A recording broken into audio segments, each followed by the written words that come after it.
ഇപ്പോൾ 2 വയസ്സ് കഷ്ടി ആവണുള്ളൂ ഈ മുട്ടന്. ഇപ്പോൾ 64 കിലോ ലൈവ് വെയിറ്റ് ഉണ്ട്. ഇവന് കൊണ്ടുവരുമ്പോൾ 25 കിലോനെ ഉണ്ടായിരുന്നുള്ളൂ. മലബാറി ആടിൽ സിലോഗി മുട്ടൻ ഉണ്ടായിട്ടുള്ള കുട്ടിയാണ്. സുഹൃത്തുക്കളെ നമസ്കാരം. ഓർഗാനിക് കേരളത്തിൻ്റെ പുതിയ വീഡിയോയിലേക്ക് എല്ലാവർക്കും സ്വാഗതം. നമ്മൾ കഴിഞ്ഞ ദിവസം മുന്നേ ഒരു ഗോഡ് ഫാമിൻ്റെ വീഡിയോ ഇട്ടുണ്ടായിരുന്നു, നമ്മുടെ വടക്കാഞ്ചേരിക്കടുത്ത് ജോസഫേട്ടൻ്റെ ഗോഡ് ഫാമിനെ പറ്റിയിട്ട്. അപ്പോൾ അന്ന് ചെന്നപ്പോൾ തന്നെ ജോസഫേട്ടൻ എനിക്ക് വളരെ നല്ലൊരു വീഡിയോ കൂടി തന്നിട്ടുണ്ടായിരുന്നു. വേറൊന്നുമല്ല, നമ്മളൊരു ആടിൻ്റെ ഫാം നടത്തുമ്പോൾ എങ്ങനെയാണ് ഒരു മുട്ടനാടിനെ തിരഞ്ഞെടുക്കേണ്ടത് എന്നുള്ളത് വളരെ ശ്രദ്ധിക്കേണ്ട ഒരു കാര്യമാണ്. കാരണം ആ മുട്ടനാടിനെ വെച്ചുകൊണ്ടാണല്ലോ നമ്മളുടെ ആ ഫാം മുൻപോട്ട് പോകുന്നത് തന്നെ. അപ്പോൾ ഏറ്റവും ക്വാളിറ്റിയുള്ള ആടുകളെ നമുക്ക് നമ്മുടെ ഫാമിൽ ഉണ്ടാക്കിയെടുക്കണമെങ്കിൽ ഏറ്റവും ക്വാളിറ്റിയുള്ള മുട്ടനെ നമ്മൾ തിരഞ്ഞെടുക്കണം. അപ്പോൾ എങ്ങനെയാണ് ഒരു മുട്ടനാടിനെ തിരഞ്ഞെടുക്കുക എന്നും അതിനെ പരിപാലിക്കേണ്ട രീതി എന്താണെന്നുമാണ് ഈ പ്രാവശ്യത്തെ ഓർഗാനിക് കേരളത്തിൻ്റെ വീഡിയോയിലൂടെ നിങ്ങൾക്ക് പറഞ്ഞു തരുന്നത്. അപ്പോൾ നമുക്ക് അദ്ദേഹത്തിൻ്റെ ആദ്യത്തെ വീഡിയോയ്ക്ക് തന്ന അതേപോലെ തന്നെ ഈ വീഡിയോയ്ക്കും അതുപോലെയുള്ള സപ്പോർട്ട് തരിക, നമ്മുടെ കൂടെ ഉണ്ടാവുക. നമുക്ക് എന്തായാലും വീഡിയോയിലേക്ക് പോവാം. നമ്മളിപ്പോൾ ആട് വളർത്തുമ്പോൾ, ഒന്നിലധികം ആടിനെ വളർത്തുമ്പോൾ ഒരു മുട്ടൻ നമുക്ക് ആവശ്യമാണ്. ഒരു മുട്ടനെ നമ്മൾ മാർക്കറ്റിൽ പോയിട്ട് ഇത്രയും വലിയൊരു മുട്ടനെ അല്ല നമ്മൾ വാങ്ങേണ്ടത്. നമ്മൾ ആട് വളർത്തുന്നിടത്ത് നടന്ന് സഞ്ചരിച്ച് ഒരു 5 മാസം പ്രായമായിട്ടുള്ളൊരു മുട്ടൻകുട്ടിയെ വേണം നമ്മൾ വാങ്ങാൻ. 5 മാസം അങ്ങനെ വാങ്ങുമ്പോൾ ആ ആടിൻ്റെ തള്ള എങ്ങനെയുള്ളതാണ്, വലിപ്പമുള്ളതാണോ, ആ ആടിന് എണ്ണ ചേർക്ക ഉപയോഗിച്ചിട്ടുള്ള മുട്ടൻ വലുതാണോ എന്ന് നമ്മൾ അന്വേഷിക്കണം. ആ ആടിന് നല്ല പാലുണ്ടോ എന്ന് അന്വേഷിക്കണം. എത്ര കുട്ടി അതൊക്കെ ഇതിൻ്റെ ഘടകങ്ങളാണ്. എത്ര കുട്ടികളെ പ്രസവിക്കുന്ന ആടാണ് ഈ മുട്ടൻ്റെ അമ്മ എന്നുള്ളത് നമ്മൾ അന്വേഷിക്കണം. ഇതൊക്കെ അന്വേഷിക്കണം, ഡീപ്പായിട്ട് നോക്കണം. പിന്നെ പ്രത്യേകിച്ച് ശ്രദ്ധിക്കേണ്ടത് വെച്ച് കഴിഞ്ഞാൽ നല്ല ഉയരവും നീളവും ഉള്ള മുട്ടനാണ്. കൊമ്പൊരു പ്രധാന ഘടകമാണ്, എങ്കിലും കൊമ്പ് വിഷയമല്ല. നല്ല നീളവും ഉയരവും. ഇപ്പോൾ 2 വയസ്സ് കഷ്ടി ആവണുള്ളൂ ഈ മുട്ടന്. ഇപ്പോൾ 64 കിലോ ലൈവ് വെയിറ്റ് ഉണ്ട്. ഇവന് കൊണ്ടുവരുമ്പോൾ 25 കിലോനെ ഉണ്ടായിരുന്നുള്ളൂ. മലബാറി ആടിൽ സിലോഗി മുട്ടൻ ഉണ്ടായിട്ടുള്ള കുട്ടിയാണ്. അപ്പോൾ എല്ലാവിധ ഗുണഗണങ്ങളും ഉള്ള ഒരു മുട്ടനെ സെലക്ട് ചെയ്തിട്ടുള്ളതാണ്.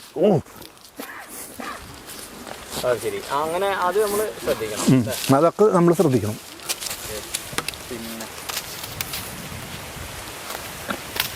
അവിടെ നിൽക്കണം. നമ്മൾ വേറെ ശ്രദ്ധിക്കുമ്പോൾ ഇതിൻ്റെ കണ്ണ്, ചെവി, കണ്ണ് ചെവിയൊക്കെ നോക്കണം. നമുക്ക് നോക്കണം. അതിൽ ചെവി മലബാറിയുടെ ചെവിയാണ്, കണ്ണ് മലബാറിയുടെയാണ്. ഇതിലിപ്പോൾ സിലോഗി എന്ന് പറയാനിപ്പോൾ അവൻ്റെ ആ വാലിൻ്റെ മുകളിൽ രോമമുള്ളത് മാത്രമേ ഉള്ളൂ. അമ്മ നല്ല വലിപ്പമുള്ള ആടായിരുന്നു, മീഡിയം പ്രായം. ഹൈറ്റ് നോക്കണം അല്ലേ? എത്ര 5 മാസം മുതലേ നമുക്ക് എത്ര വയസ്സ് വരെ നമുക്ക് ഒരു ഫാമില് മുട്ടനെ നിർത്താം? മുട്ടനൊരു 4 വയസ്സ് വരെ നിർത്താൻ പറ്റും നമുക്ക്. അതിന് ശേഷം അവന് പവർ കുറയും. 4 വയസ്സ് വരെ നിർത്താം. ഒരു 8 മാസത്തിന് ശേഷമാണ് ഇത് ഉപയോഗിക്കാൻ പറ്റുള്ളൂ. അവിടെ കുഴപ്പമില്ല അല്ലേ? 8 മാസം വരെ അല്ലേ? 8 മാസം മുതൽ 5 വയസ്സ് വരെ നിർത്താം നമുക്ക്. എന്തൊക്കെയാണ് ഇവരൊരു ഭക്ഷണ രീതി, എന്തൊക്കെയാണ് ജോസഫേട്ടാ? ഇതിനിപ്പോൾ നമ്മൾ നേരത്തെ കൂട്ടിയില്ല, കടലപ്പിണ്ണാക്ക്, തേങ്ങപ്പിണ്ണാക്ക്, ചോളത്തോട് എല്ലാം കൂടി കൂട്ടിയിട്ടുള്ള ഭക്ഷണം, അത് കുറച്ച് പുളിങ്കുരു. അതിൻ്റെ പ്രധാന പങ്ക്, അതായത് നമ്മളിപ്പോൾ ടൗണിൽ പോയിട്ട് വരുമ്പോൾ കുട്ടികൾക്ക് മിഠായി മേടിക്കുമ്പോൾ ഏറ്റവും വലിയ മിഠായി ഏറ്റവും കൂടുതൽ ഇഷ്ടമുള്ള കുട്ടിക്കല്ലേ കൊടുക്കുക. അതുപോലെ ഇവന് ഫുഡ് അവന് ഇത്ര നാൾ കൂടുതൽ വന്നിരുന്നു, പക്ഷെ ഇപ്പോൾ കുറച്ച് ദിവസമായിട്ട് അവന് ഭയങ്കര ദേഷ്യമാണ്. നിൽക്കും. പിന്നെ കുറച്ചലയും പിന്നെ ചെറുപ്പം മുതൽ ഇപ്പോൾ ഈ ഭക്ഷണത്തിലല്ല, ചെറുപ്പം മുതൽ അവന് കൂടുതൽ വന്നിട്ട് ഇഷ്ടംപോലെ ഭക്ഷണം കഴിച്ചിട്ട് വലുതായത്. മുട്ടന്മാർക്ക് പ്രത്യേകിച്ച് ആഴ്ചയിൽ 2 നാടൻ കോഴിമുട്ട കൊടുക്കണം. നാടൻ കോഴിമുട്ട അത് ഗ്ലാസ്സിൽ ഒഴിച്ചിട്ട് സ്പൂൺ കൊണ്ട് അടിച്ചിട്ട് ഒരു കുപ്പീനകത്താക്കിയിട്ട് ആഴ്ചയിൽ 2 പ്രാവശ്യം ഈ 2 മുട്ട വെച്ചിട്ട് അടിച്ച് കൊടുക്കണം. അതിൻ്റെ കൂടെ പിന്നെ കാൽസ്യത്തിൻ്റെ അതൊക്കെ വെള്ളത്തിൻ്റെ കൂട്ടത്തിൽ ഒഴിച്ച് കൊടുത്താൽ മതി. കുട്ടന് പ്രത്യേക പരിചരണം ആവശ്യമുണ്ട്. കുളിപ്പിക്കും. അവനെ ഭയങ്കര സ്മെല്ലായിരിക്കും. അപ്പോൾ അതിന് ഷാമ്പു ഇട്ടിട്ട് 2 ആഴ്ച കൂടുമ്പോൾ മോട്ടർ അടിച്ച് കുളിപ്പിക്കുമ്പോൾ ശ്രദ്ധിക്കേണ്ടത് വെച്ചാൽ തല ലാസ്റ്റ് കുളിപ്പിക്കാവൂ. എല്ലാ ആടിനെയും കുളിപ്പിക്കുന്നതുകൊണ്ട് ഒരു കുഴപ്പമില്ല. പേനോ അങ്ങനെയുള്ള ഏത് ഫാമിലി എന്നാലും ആടോളം ഏത് മാതലും ചൊറിയലും കടിക്കലൊക്കെ ആയിട്ട് കണ്ടിട്ടുണ്ടോ? നമ്മുടെ വീട്ടിൽ അങ്ങനെ ഉണ്ടാവില്ല. നമ്മൾ ഇപ്പോൾ വേനൽക്കാലത്ത് മാസത്തിൽ 1 പ്രാവശ്യം എല്ലാ ആടിനെയും കുളിപ്പിക്കും. പിന്നെ മരുന്ന് സ്പ്രേ ചെയ്യും. ഇങ്ങോട്ട് പാടാങ്ങട് മരുന്ന് സ്പ്രേ ചെയ്യും.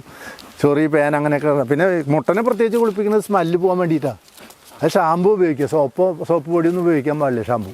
നമ്മളിപ്പോൾ മുട്ടൻകുട്ടികളെ സെലക്ട് ചെയ്ത് ഫാമിലിക്ക് നിർത്താൻ വേണ്ടിയിട്ട് സെലക്ട് ചെയ്ത് കൊണ്ടുവരുമ്പോൾ മുട്ടൻകുട്ടികൾക്ക് വൃഷ്ണം 2 ഉണ്ടോ, ഉള്ളത് നല്ല വലിപ്പമുണ്ടോ എന്ന് പ്രത്യേകം ശ്രദ്ധിക്കണം. അത് പ്രത്യേകമായിട്ട് ശ്രദ്ധിക്കണം. ചിലതിന് 1 ഉണ്ടാവുള്ളൂ, ചിലതിനുള്ളത് വലിപ്പം ഉണ്ടാവില്ല. അങ്ങനെയുള്ളതൊന്നും കാര്യമില്ല. ശരിക്കും വൃഷ്ണം നല്ല വലിപ്പം 2 ശരിക്കും പനനുങ്കുമാതിരി 2 വേണം.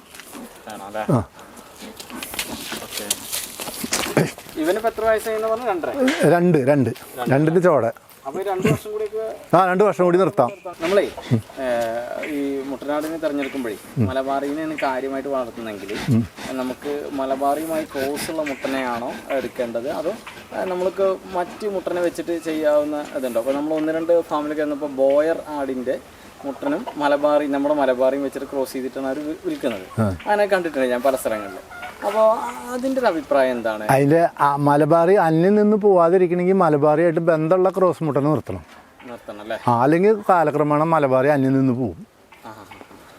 ഈ കുട്ടികളൊക്കെ മറ്റേ ബീറ്റലിൻ്റെയോ അല്ലെങ്കിൽ സിലോക്കിയുടെ മുട്ടനാണെങ്കിൽ അങ്ങനെ മറിഞ്ഞ് വരുമ്പോൾ ഞാൻ ഉദ്ദേശിച്ചതല്ല, കർഷകനെ സംബന്ധിച്ചിട്ട് ലാഭം വെയിറ്റ് കൂടാനാണ് ഞാൻ ഉദ്ദേശിച്ചത്. അപ്പോൾ കർഷകനെ സംബന്ധിച്ചിട്ട് ബീറ്റിൽ സിലോക്കി അങ്ങനെയുള്ള ആടുകളാണ് വലുത്. പക്ഷേ ഇത്ര എണ്ണവും ഇത്ര കൂടുതലും ഇത്ര ചിലവ് കുറഞ്ഞിട്ട് പരിപൂർണ്ണമായിട്ടുള്ള മുട്ടനാണെങ്കിലും കുട്ടികളുടെ എണ്ണം കുറവേ കിട്ടും. കുട്ടികളുടെ എണ്ണം കുറവ് കിട്ടുള്ളൂ. ചിലവ് കുറഞ്ഞ് ചെയ്യാൻ പറ്റില്ല. അതൊരു 3-4 ആടിനെ കെട്ടിയിട്ട് തീറ്റ കൊടുത്ത് വളർത്തുന്ന ആൾക്കാർക്ക് അത് പറ്റും. അങ്ങനെ പറ്റുള്ളൂ. നമ്മളിത്ര കൂടുതൽ ആട് വളർത്തുമ്പോൾ അത് പറ്റില്ല. ഒരു ദിവസം എത്ര നേരം ഭക്ഷണം കൊടുക്കും? ഇവന് 2 നേരം വെള്ളം കൊടുക്കും, 2 നേരം കുറേശ്ശെ എന്തെങ്കിലും ഇല കെട്ടി കൊടുക്കും, അല്ലെങ്കിൽ കൊടുത്തി പോരും. കൂടുതൽ പോന്നിട്ടുള്ള തീറ്റയാണ് അവന് തടി.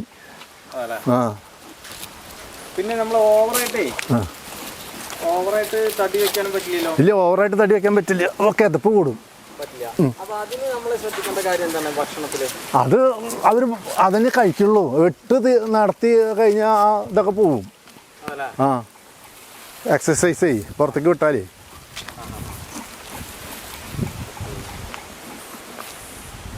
ഇത്രയാണ് നമ്മളൊരു ഫാമില് മുട്ടനെ നിർത്തുകയാണെങ്കിൽ നമ്മൾ നോക്കേണ്ടത്. അതെ.